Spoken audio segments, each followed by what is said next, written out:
Y aquí, si me permite, creo por una cuestión didáctica, sería bueno diferenciar lo que es globalización de globalismo. Orbán critica el globalismo, no la globalización. Son conceptos distintos. El globalismo, la globalización es la integración de los países en términos económicos, en términos políticos, en términos culturales, pero respetando y manteniendo la soberanía y la autodeterminación de cada Estado-nación. Los países retienen su soberanía. En el globalismo, lo que se busca es destruir la soberanía, destruir al Estado-nación e incorporar básicamente a todos los países en organismos supranacionales o en federaciones. Por ejemplo, en el caso de la Unión Europea es un caso, el mejor caso para explicar. Ya no se trata solamente de que existan países europeos, sino que ya existe una presidencia europea, por ejemplo, ¿no? Y existe un Parlamento europeo y existe una Comisión Europea y que tiene incluso sus propios presupuestos, su banco. Lo que están haciendo con esto es erosionar la soberanía de los países, los estados-nación. Y Orbán se opone a eso. Por eso es que lo atacan durísimo, porque Orbán quiere mantener Hungría para los húngaros.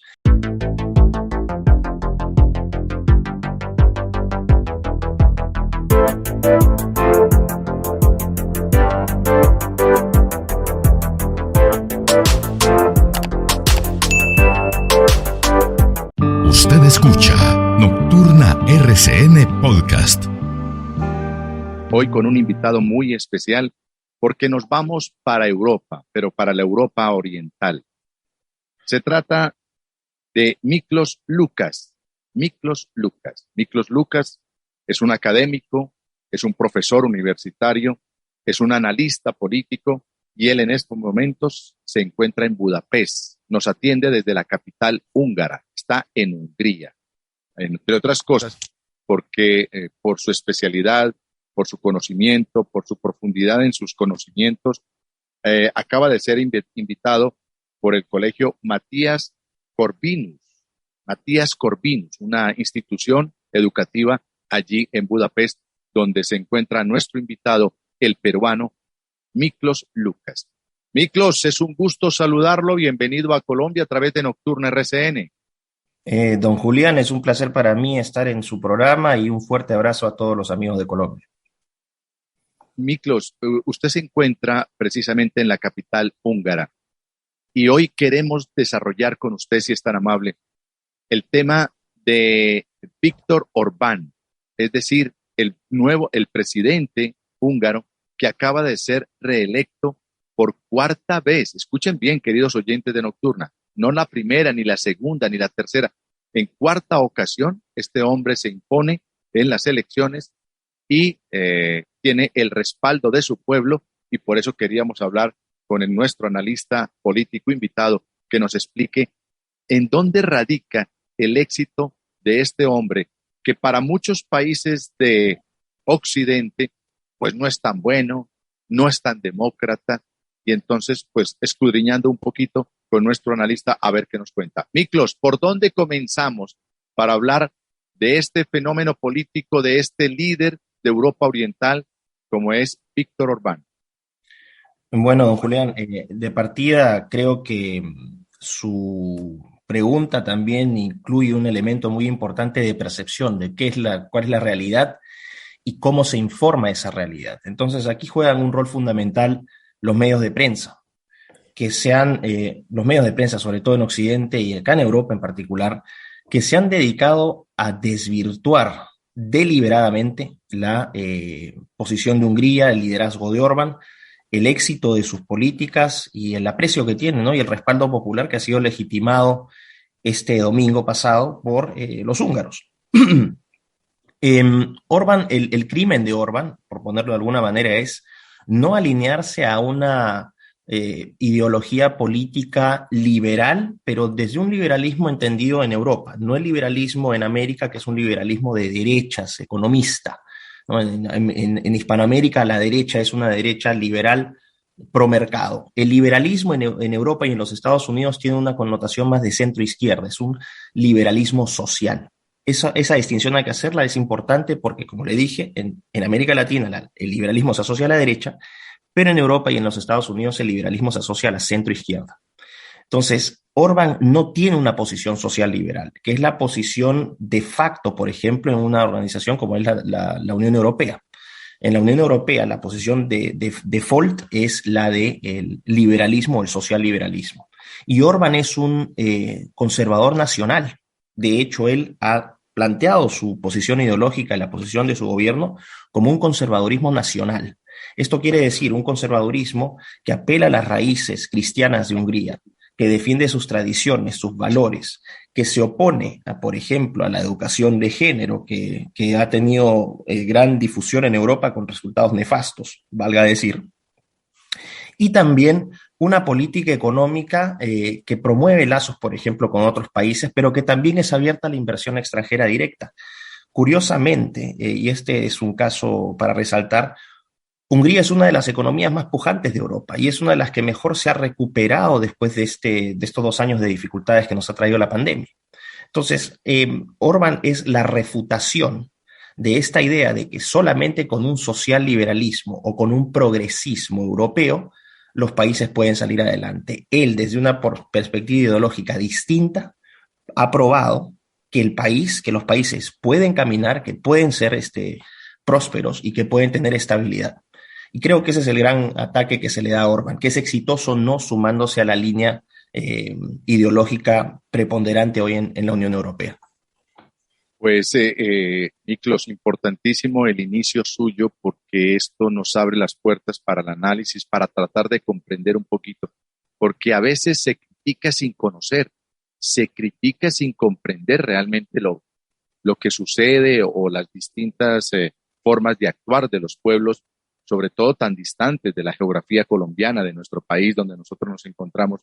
Y todo esto nos suena extraño, nos suena lejano, pero indudablemente en un mundo tan interconectado como el que nos encontramos en la actualidad, donde se han roto barreras, donde se han caído muros, donde se rompen fronteras, pues con lo que usted acaba de explicarnos, nos da pie para comenzar por lo menos a comprender lo que pasa en esa Europa oriental, que podría ser para comprender también lo que podría ser pueblos como el Medio Oriente y otras latitudes que poco estudiamos o poco nos damos a entender por acá en esta parte de nuestro continente americano.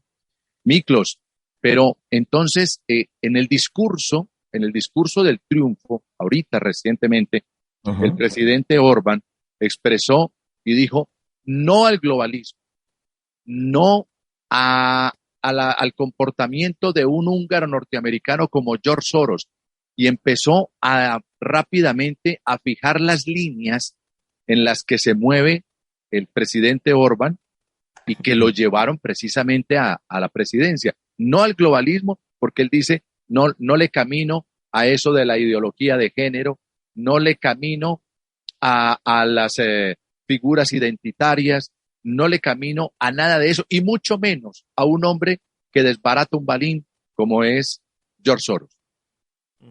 Bueno, hay varias preguntas en su comentario y voy a tratar de desagregarlas poco a poco para que la gente lo pueda entender mejor. Poniendo en contexto estas últimas elecciones en 2022 que fueron llevadas a cabo este domingo, el porcentaje de votación de participación electoral fue bastante alto, aproximadamente un 70%. Esto ya da a entender la importancia que los húngaros le dieron a la votación y a la importancia crucial que tenía esta elección para el futuro de su país. 70% es un porcentaje bastante alto. De ese porcentaje, el partido de Orbán, que es el Fidesz, es el partido oficialista, que es este nacional conservadurismo que le decía, en alianza con el Partido Popular Demócrata Cristiano, el KDNP, que es otro partido que está sumado al Fidesz de Orbán, obtuvieron en total más o menos 2.800.000 votos, que es equivalente al 54% aproximadamente de los votos totales. Luchaban contra o competían contra una coalición, literalmente una coalición contra natura, llamado Unidos por Hungría. En Unidos por Hungría se han unido los socialistas, los liberales, los verdes, incluso el partido de extrema derecha Jobbik. Imagínense, socialistas, verdes, liberales y la extrema derecha. Una cosa que fue una coalición de 6 partidos para tratar de sacar a Orbán del poder. Y esta coalición fue liderada, ya esta es la cereza de la torta, por un conservador católico. O sea, imagínense este arroz con mango que han hecho para tratar de echarse, de echarse a Orbán, la desesperación por el poder. Este candidato que se llama Peter Markizai, un tipo sin mayor carisma, con muy poca experiencia política. Su carrera política se reducía a haber sido alcalde de un pequeño pueblo en Hungría, y bueno, fue elegido en internas para representar a esta coalición Unidos por Hungría de 6 partidos políticos. Esta coalición obtuvo 1.800.000 votos, es decir, 1.000.000 de votos menos que Fidesz, y eso sería aproximadamente un 35% del total de votos. Imagínense, 54 versus 35. Y despuntando por los palos, ha entrado también por primera vez un partido también de derecha dura que se llama Mi Hozsong. Mi Hozsong significa nuestro hogar, liderado por Laszlo Torocskai. Los nombres húngaros, por si acaso, son impronunciables, pero voy a tratar de hacerlo. Claro, difícil. Son muy duros, pero bueno. Y este partido, ¿no? Nuestro hogar, Mi Hozsong, es un partido nuevo, obtuvo más o menos el 6% de los votos y han logrado colocar 7 representantes en el Parlamento. Entonces, ¿cómo se distribuye el Parlamento ahora?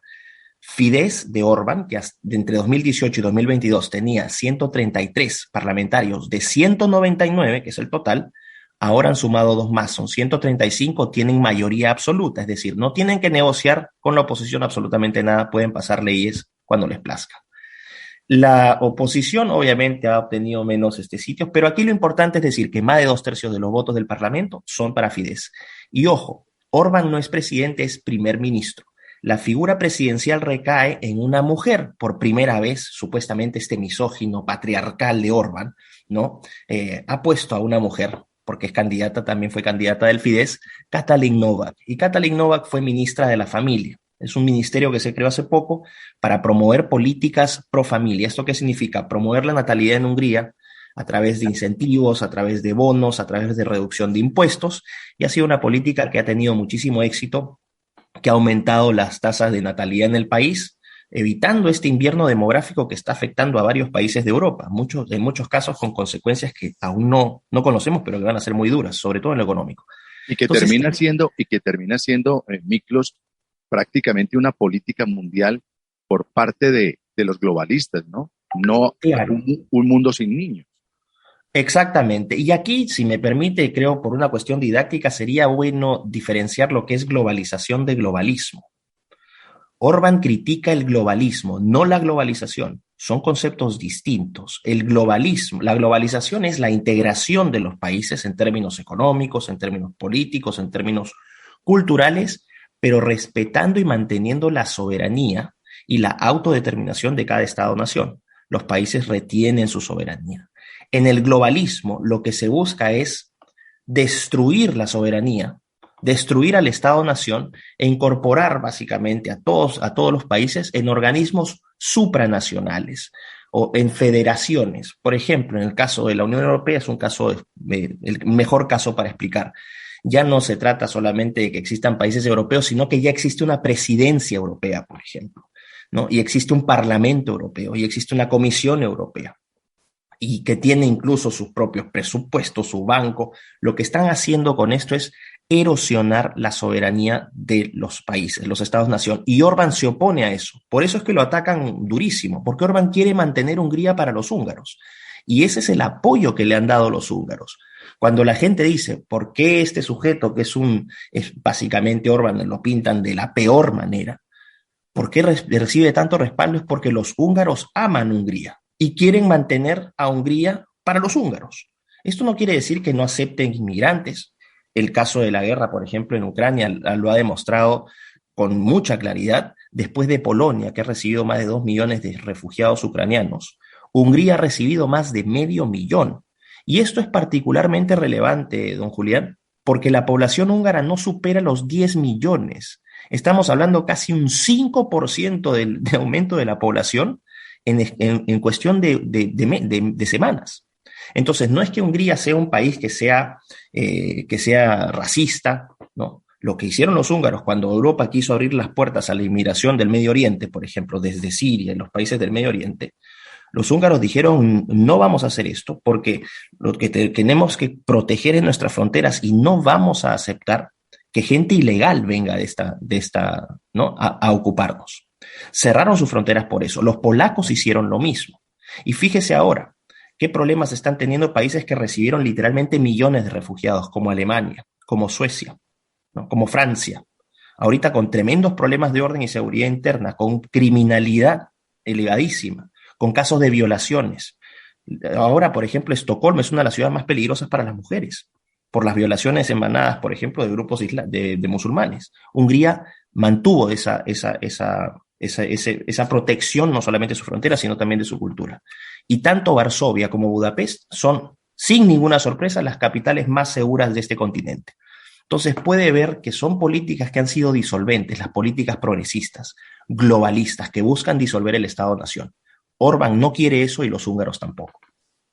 Claro, y entonces en ese orden de ideas, para nuestros oyentes de Nocturna RCN, pues como lo explica extraordinariamente bien nuestro invitado, pues dice que lo que busca ese globalismo es absorber la soberanía de los pueblos y trasladarla a organismos multinacionales para que sean ellos los que dicten las políticas, las orientaciones, cuándo nos ponemos el tapabocas, cuándo nos quitamos el barbijo, cuándo nos aplicamos las vacunas, qué vacuna nos tenemos que aplicar y cuáles son las medidas económicas, cuándo devaluamos nuestra moneda.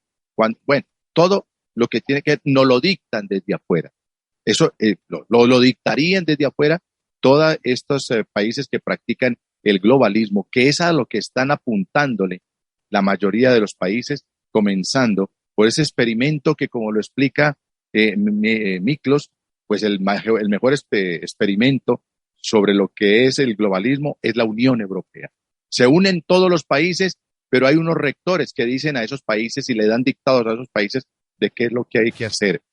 Y se los dictan desde Bruselas, desde Bélgica, donde supuestamente funciona absolutamente toda la cabeza político-administrativa de esa Unión Europea. Pues bueno, eso a nivel europeo, trasládenlo a cualquier parte del mundo. Y eso es lo que pretenden hacer, por ejemplo, entre otras cosas, la actual administración de los Estados Unidos en cabeza del presidente Joe Biden y muchos otros que van en esa dirección. Hay otras corrientes, como en el caso de Rusia, como en el caso del propio Israel, como en el caso de Hungría, que dicen, no, nosotros no vamos a entregar la soberanía de nuestro pueblo porque mucho nos ha costado desarrollar nuestra cultura, nuestras tradiciones, nuestro idioma, nuestro lenguaje, nuestra moneda, como para venir a ser parte de esto. Por eso se rebelan un poquito también los ingleses. Pero, Miklos, con todo lo que está pasando, para meterle un poquito de actualidad al análisis, pues entre la guerra de Ucrania y Rusia, se dice que Orbán, el primer ministro Orbán, recientemente elegido en ese cargo por cuarta vez allí en Hungría, es muy amigo de Vladimir Putin. Son cachas, son mancornas, son amigos, son amiguetes. Pero aparte de eso, pues comparten principios, concepciones de la vida y del gobierno. Y entonces que esto puede llevar a un aislamiento mundial al primer ministro Viktor Orbán en Hungría. ¿Se presentaría eso por ser tan cercano en cuanto a sentimiento, en cuanto a principios, en cuanto a pensamientos de Orbán a Putin? ¿Lo podría aislar? Agradezco que haya hecho esa pregunta porque es esencial para entender también lo malintencionada que es la prensa para informar, ¿no? Vamos a poner el siguiente caso. Para entender la situación de Hungría con respecto a su política exterior y a sus relaciones internacionales, lo que regula la política exterior húngara es el realismo en las relaciones internacionales. Es decir, los países tienen intereses, no necesariamente tienen amigos, tienen intereses. Hungría recibe aproximadamente el 85% de su gas, lo recibe de Rusia. Orbán no puede darse el lujo de cerrar el suministro de gas ruso porque colapsa la economía húngara de un día para otro. No se trata aquí de que Orbán sea amigo o no amigo de Putin, o que sea amigo o no amigo de Morawiecki, ¿no? Del primer ministro polaco. Se trata de los intereses que cuida el país. Lo que pasa es, uno ve la situación, por ejemplo, de países como Estados Unidos. Estados Unidos puede darse el lujo con este señor Biden, bastante cuestionable, ¿no? Bastante cuestionable. Puede decir que Estados Unidos puede apelar a este, vamos a decir, altillo de moralidad para decir vamos a condenar a los rusos y vamos a castigarlos quitándoles la exportación del gas, porque Estados Unidos tiene reservas. Estados Unidos ahora busca exportar su gas a Europa, cambiando la matriz energética de Europa dependiente de Rusia a una Europa dependiente de los Estados Unidos. Orbán no se puede dar ese lujo. Le pongo Y un está caso buscando, Miklos, y está buscando aliados como Venezuela, ¿no? Como Venezuela para que ahorita sí, el régimen dictatorial de Maduro, entonces ahora sí es bueno claro, efectivamente. y lo van a sostener en el Nuevamente, poder. ahí lo que ve entonces es una disociación entre el discurso y la práctica, en el caso de Estados Unidos. Estados Unidos sí no tiene ningún problema en juzgar a los países, pero al momento de que sus intereses están en juego, ahí absolutamente todo vale. Ese es el problema. Pónganse a pensar que en Colombia, por ejemplo, pónganse a pensar que en Colombia existe una situación similar, donde si les quitan, bueno, es un difícil porque Colombia es un país que produce petróleo, pero traten de ponerse en los zapatos de los húngaros, donde ustedes dependan energéticamente, donde un 85% de su energía provenga de otro país. ¿Ustedes se sacrificarían moralmente por una guerra que ni siquiera es suya? Honestamente lo pregunto. No, si hay No, dignidad, no. Si hay no, dignidad. efectivamente, Si hay rodilleras, muy seguramente que sí, porque los políticos uno no sabe, como unas veletas a veces efectivamente. que son, no sabe para dónde peguen. Pero si existe la dignidad en los gobernantes, la respuesta sería no. Y aquí el punto fue que Zelensky, este cuestionable héroe que se acaba, ¿no? Que la prensa mundial está fabricando como este gran héroe, ¿no? Moderno, este Trudeau eslavo que es Zelensky, ¿no? Tuvo la desfachatez de O como en Etrora, Miklos, Banderas, ¿no? Bandera, que declarado héroe en Ucrania, cuando Ujú. fue un masacrador y un aliado de los nazis para matar millones de húngaros, ¿no? Claro, totalmente. Entonces, la prensa está fabricando este héroe que es este Zelensky. Zelensky tuvo la desfachatez de criticar a Hungría y poco menos de tratar a Hungría de desleal porque se negaron los húngaros. Orbán dijo, nosotros vamos a apoyar los esfuerzos de Ucrania aceptando inmigrantes, pero no aceptamos movilizar armas por nuestro territorio. No vamos a movilizar armas por nuestro territorio, porque esta no es una guerra para los húngaros. Mi deber, dijo Orbán, es mantener a los húngaros en paz. De hecho, este fue uno de los factores decisivos en la elección. El tema de Ucrania decidió las últimas semanas de la competencia electoral, porque mientras Peter Markizai y la coalición opositora decían, vamos a entrar con la Unión Europea y vamos a entrar poco menos en una declaratoria de guerra a Rusia, Orbán dijo no, mi deber es mantener a los húngaros en paz y por lo tanto no voy a comprometer esa seguridad de los húngaros y no voy a pasar armas por este país. Lo que voy a hacer es aceptar inmigrantes y vamos a dar toda la ayuda que se pueda. Igual han hecho condena a la invasión rusa, igual se han sumado a todas las directivas de la Unión Europea y de la OTAN. Es decir, Hungría se ha portado en este sentido bastante bien. De hecho, los alemanes, curiosamente los alemanes han sido mucho más permisivos con los rusos, porque Alemania también depende energéticamente de Rusia. Entonces, todo el mundo se fijaba en Orbán, pero los alemanes estaban siendo mucho más permisivos con los rusos que los húngaros. Entonces, el problema aquí es que Orbán vela por los intereses de los húngaros.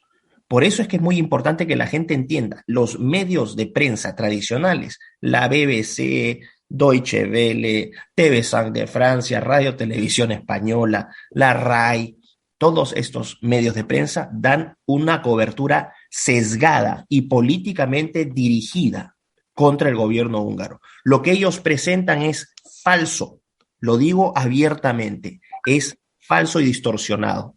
Hungría es un país donde se respira tranquilidad y este poder que le ha dado la ciudadanía húngara a Orbán legitima el poder de este primer ministro, que no solamente tiene una gran experiencia, sino que tiene ahora el enorme respaldo de su pueblo que ha sido refrendado. No lo pueden acusar de autócrata, no lo pueden acusar de dictador, porque hacerlo sería acusar de autócratas y dictadores al 54% de los húngaros, cosa que es inaceptable. Y lo otro, Miklos, es que precisamente para empatar con la forma como usted remata esta última entrada suya en el programa, es precisamente el respaldo que tiene de su pueblo, del pueblo húngaro. Y ellos pensarían, digo yo, de pronto, en medio del conflicto en el que nos encontramos, de la crisis en la que estamos, sociopolítica, militar, pues necesitamos a alguien que nos garantice, que nos dé garantías de tranquilidad y no dé un salto al vacío con alguien que llegue a experimentar buscando quizás alianzas ahora improvisadas con ese grupo globalista que nos lleve de pronto por otros caminos. Entonces, yo creo que el pueblo húngaro votó por la tranquilidad, votó por quien le garantizara precisamente eso, ¿no, Miklos? Ha dado usted en el clavo. Ese fue el criterio decisivo para que los húngaros apoyaran masivamente a Orbán. Hasta antes de la guerra con Ucrania, o sea, hasta antes de la guerra en Ucrania, perdón, las encuestas estaban muy parejas. No había una diferencia sustancial entre ambas candidaturas, ¿ok? Entre Peter Markizai y Orbán. Cuando surge la guerra en Ucrania, cuando aparece la guerra en Ucrania, las encuestas empiezan a darle una ventaja a Fidesz de 5, 6, 7 puntos porcentuales. La victoria ha sido mucho mayor. Hay casi hay casi 20 puntos de diferencia, ¿no? Entre unos y otros. ¿Por qué? Por lo que usted dice. Los húngaros apostaron por la estabilidad, apostaron por la experiencia, apostaron por la realidad antes que la fantasía. Hay que mencionar también que los húngaros miran con mucho recelo, no Orbán, sino el pueblo húngaro, a los líderes de la Unión Europea, que, ojo, no son elegidos democráticamente. Los miembros de la Comisión Europea no son elegidos democráticamente. La presidenta Ursula von Leyen no ha sido elegida por nadie. Son puestos a dedo. ¿Qué legitimidad tienen estas personas que acusan a Orbán de ser un dictador si estas personas han sido elegidas a dedo? Nadie ha votado por ellas. No tienen ninguna legitimidad. Claro, Miklos, es lo mismo que pasa con las Naciones Unidas. Exactamente. ¿Qué pueblos votaron por el secretario general? Nadie. El señor Guterres. ¿Quién votó por el director de la FAO? ¿Quién votó por o qué naciones? La OMS, Pedro Solano. ¿Quién ha votado por Pedro Solano? Exacto, por el director de la OMS. No, lo pusieron los chinos. ¿Y quién votó por el de la UNESCO? ¿Quién? Exacto. Entonces, a eso es lo que quieren llevarnos, a ese globalismo donde lo que se hace es horadar, perforar, deteriorar los principios de cualquier democracia en el mundo. Exacto, es que ese es el punto, suena porque obviamente la etiqueta que le ponen a uno cuando uno critica con fundamento este tipo de organizaciones y sus políticas es inmediatamente acusarlo de conspiranoico o de fascista o de cualquier tipo, hay un sinnúmero de etiquetas. No, de descalificarlo. Exacto. Este es un chufla, este es un don nadie, este es un aparecido. Exacto. Y entonces, exacto, como el tema del coronavirus, Miklos, es el mejor ejemplo, el más reciente, cuando salieron un grupo importantísimo de científicos, de virólogos, de infectólogos, de médicos, y dijeron, momentico, hay un virus creado en un laboratorio, porque eso sí no lo dice, creado en un laboratorio, ¿con qué intenciones? Bueno, eso no se sabe, pero creado en un laboratorio, pero un momentico que hay otras vías para poder solucionar el problema sin necesidad de la vacuna. Entonces está la ivermectina, la acitromicina, está la aspirina, está la densatosamida. No. ¿Usted de dónde sacó eso? Usted está loco. Y resulta que lo que llevaron fue a un poco de gente a ser entubada para que le entrara la bacteria hospitalaria, intrahospitalaria, y muchas personas murieran, no por el coronavirus, sino por factores externos que provocaban todas esas malas estrategias médicas, pero todas ellas conscientes y provocadas. El mejor ejemplo, Miklos, es precisamente lo que vivimos con la crisis sanitaria del coronavirus, cuando otros médicos decían, hay otras vías, más baratas, más sencillas, no encierren la gente, no atropellen las libertades de las personas con el barbijo o la mascarilla o el tapabocas, no los encierren, no desarticulen la educación. Eso de la educación virtual terminó siendo un fracaso. Entonces, todo esto son ejemplos de lo que estamos viviendo, ¿no, Miklos? Claro. Bueno, incluso, mire, sí, porque estos temas darían para otra conversación, pero podríamos plantearlo de la siguiente manera. Vamos a ponernos en el lugar en la posición más neutra posible. No vamos a juzgar los resultados o las causas de la pandemia, ni absolutamente nada de eso. Creo que es un tema transversal, que va no solamente limitado a la cuestión de la pandemia, sino a la cobertura, por ejemplo, de la información y también al manejo y a la gestión de los gobiernos. Manejo del miedo. Ese es el punto. Que no se permita la discusión o el debate ante alternativas o reclamos legítimos ya es una dictadura, ya es una tiranía. Nadie tiene por qué estar interpretando, buscando, pidiendo pruebas para eso. Cuando en una sociedad se censuran opiniones divergentes que son legítimas y que tienen un respaldo y que pueden ser fundamentadas, eso ya indica el inicio de una dictadura, una tiranía. Ese es el punto. Independientemente de nuestras interpretaciones de la pandemia, de lo que pase con Orbán, de lo que pase en Estados Unidos, de lo que pase en la Unión Europea, la prensa se olvidó, por lo menos la prensa alineada con el globalismo, que es la prensa mainstream o la prensa tradicional, los grandes medios, y que ya mencioné en alguna parte antes en esta entrevista, que ya no cumplen un rol de información, sino que cumplen un rol de activismo político. Y cuando la prensa pasa a ser activismo político, la información muere, la verdad muere. Es lo que está pasando también en el caso de la guerra entre Rusia y Ucrania. ¿Quién ha invadido de facto? ¿Quién ha empezado de facto la guerra? La respuesta es muy sencilla. Vladimir Putin y Rusia. Rusia invade Ucrania. ¿Quién inicia la guerra? Rusia. Ninguna discusión frente a eso. Pero lo que pasa es que los medios occidentales, ¿qué es lo que están haciendo? No hacen información, no informan, sino hacen propaganda. Solamente se preocupan de resaltar quién empezó la guerra, pero no se preocupan en discutir y en descubrir la verdad de algo muy importante, que es por qué se inició la guerra. Porque una cosa es quién y otra cosa muy distinta es el por qué. ¿Por qué se inició esta guerra? Y ahí está el problema. La guerra también tiene causas que la prensa occidental esconde, y lo que se está haciendo ahora es promover esta idea de que todos tenemos que tatuarnos la bandera de Ucrania en la frente o ponerlo en nuestros perfiles sociales, que Zelensky es un héroe nacional, que solo los rusos son malos, que Ucrania es un país es un país absolutamente perfecto o sufrido. Eso no es así. Cuando muere la verdad, don Julián, el problema es que perdemos todos. Y buscar información, tratar de buscar la verdad, no nos convierte en opositores o en negacionistas o en conspiranoicos. Buscar la verdad es un deber de toda persona. Pero para buscar la verdad tenemos que ser bien informados, y lamentablemente la verdad muere en manos de esta prensa. Es lo que ha pasado con Ucrania, es lo que pasó con la pandemia y es lo que está pasando ahorita con Víctor Orbán, que me agradezco, estoy muy feliz de que el resultado de estas elecciones haya sido tan concluyente este domingo, porque como lo dijo Orbán, ha sido una victoria tan grande que se puede ver desde la luna, ciertamente desde Bruselas. Cito textualmente sus palabras. Lo cierto, Miklos, es que este hombre es de esos rebeldes que va contra lo correctamente político establecido en el orbe mundial en este momento. Es decir, este hombre dice, no quiero que nos acaben con nuestras costumbres religiosas, no quiero que nos acaben con nuestra familia. Es decir, todo aquello que está precisamente en contravía de lo que se está imponiendo en el mundo actualmente, movido, lógicamente, por los mismos 15 o 16, tampoco son muchos los que están detrás de todo esto, pero son los mismos que están detrás de la gran industria farmacéutica, detrás de la gran industria armamentística y todo eso que llaman el Estado profundo y oculto, que son en última los que mandan, no los que gobiernan.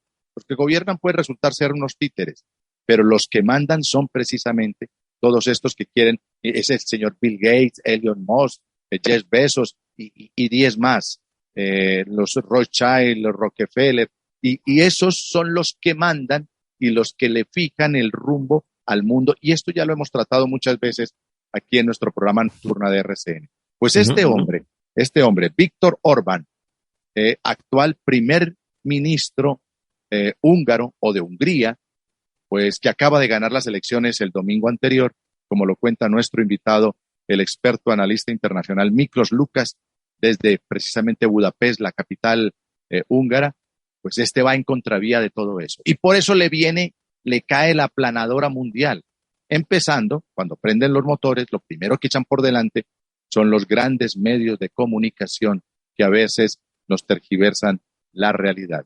Pero tengo una inquietud, Miklos, si es tan amable. Dígame. También Orbán está abiertamente en contra el multimillonario George Soros, que es de origen húngaro. Sí, bueno, eso es es un caso muy, muy interesante y creo que refleja algo también. George Soros, que es no es uno de los grandes billonarios, es un especulador financiero que ha quebrado varios países. Su fortuna se ha hecho sobre el dolor y el sufrimiento de millones de personas que han perdido sus ahorros, ¿no? Su patrimonio gracias a este especulador, que ahora es un filántropo. Es curioso, ¿no? Estos filántropos que destruyen vidas, millones de vidas. Filántropos entre comillas. Son filantrocapitalistas, ¿no? El punto es que Orbán no toleraba la intervención de Soros en el país y le exigió básicamente una serie de condiciones, que empezara a pagar impuestos a través de su universidad, porque acá Soros creó una universidad que se llama la Universidad Central Europea, la Central European University, que funcionaba en Budapest.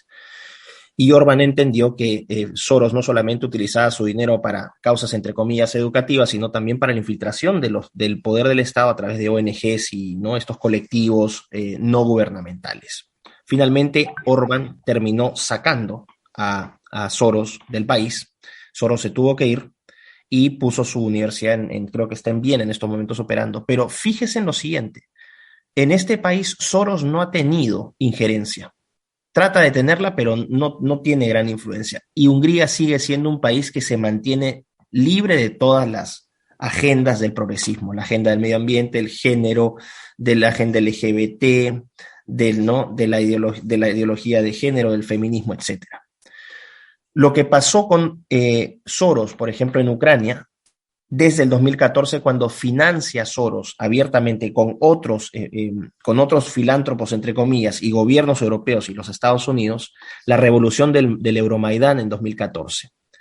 El punto aquí es el siguiente: donde ha estado Orbán, donde ha estado Soros, se ha terminado generando inestabilidad y todos los países terminan sometiendo sus poderes, tanto legislativo, ejecutivo y judicial, a los designios del sorismo internacional. El caso de Perú, mi país, es un caso también que grafica esto a la perfección, donde el sorismo tiene grandes influencias dentro del Perú. Pero en Hungría no las tuvo y Hungría se ha mantenido libre. Ese es un primer punto. Segundo, póngase a pensar nomás que parte de esta agenda progresista, la Unión Europea le quiso imponer a Hungría una educación de género. Le quiso imponer a Hungría políticas educativas de género, que no son educativas, sino que son de adoctrinamiento. Orbán dijo no vamos a aceptar estas imposiciones. Entonces, ¿qué dijeron los europeos, ¿no?, desde la Unión Europea, de la Comisión? Orbán es un dictador, es un autócrata. Aquellos que han sido elegidos a dedo, acusando a un líder democráticamente elegido en urnas de ser un autócrata. Orbán lo que dijo es: voy a someter a referéndum este tema de la educación de género. Y en las elecciones del domingo pasado se sometió a referéndum unas 5 preguntas que decían, por ejemplo, ¿está usted de acuerdo en que los niños sean sometidos a propaganda LGBT? ¿Está usted de acuerdo que los niños sean tratados con hormonas y que puedan hacer cambios sexuales? Ese tipo de cosas, imagínese. Y el pueblo húngaro dijo, un 90% de los votos escrutados para el referéndum, más del 90% dijo no. ¿Cuál fue el problema? Que para que ese referéndum se validara tenía que tener un 50% más de participación de votos válidos. ¿Qué hizo la oposición? Mire, la oposición democrática, esta oposición que reclama que Orbán es un dictador, llamó abiertamente a alterar, ¿no?, y a anular las boletas del referéndum para que no se llegara al conteo del 50%.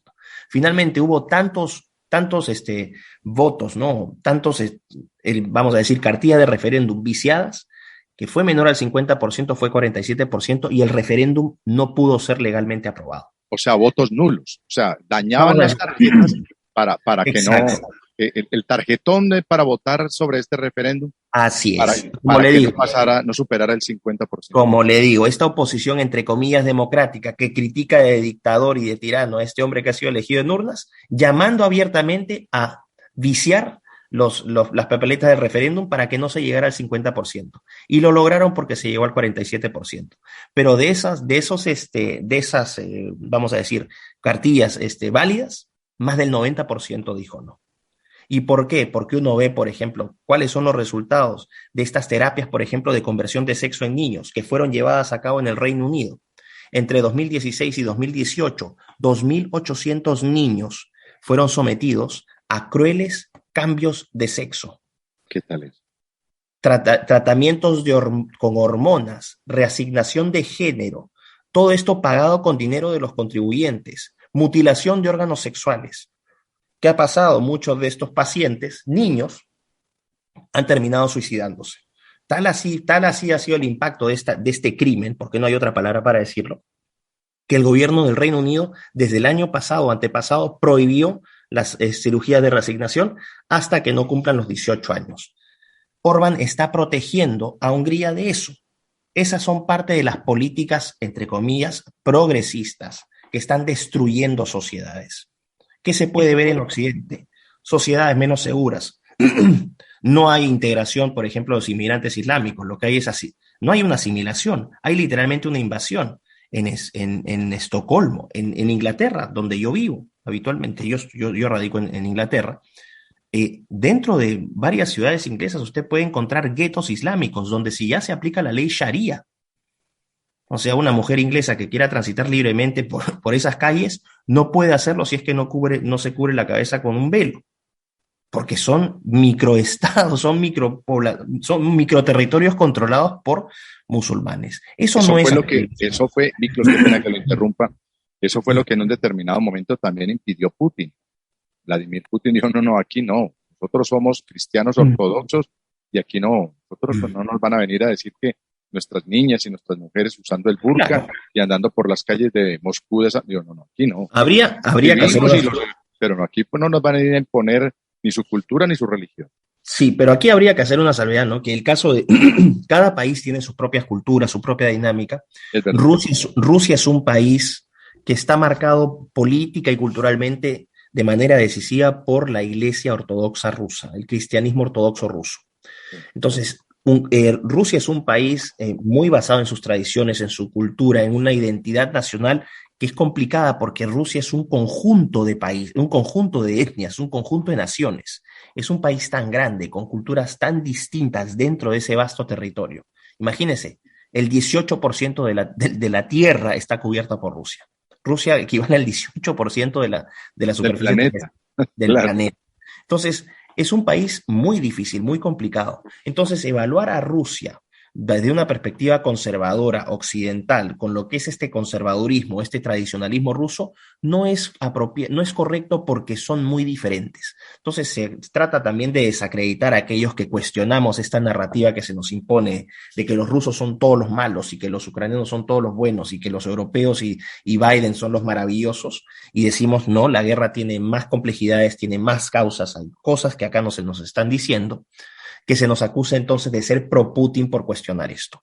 A Orbán también se le acusó de ser pro-Putin justamente por la pregunta que usted me hizo hace poco, ¿por qué tenía relaciones tan cercanas?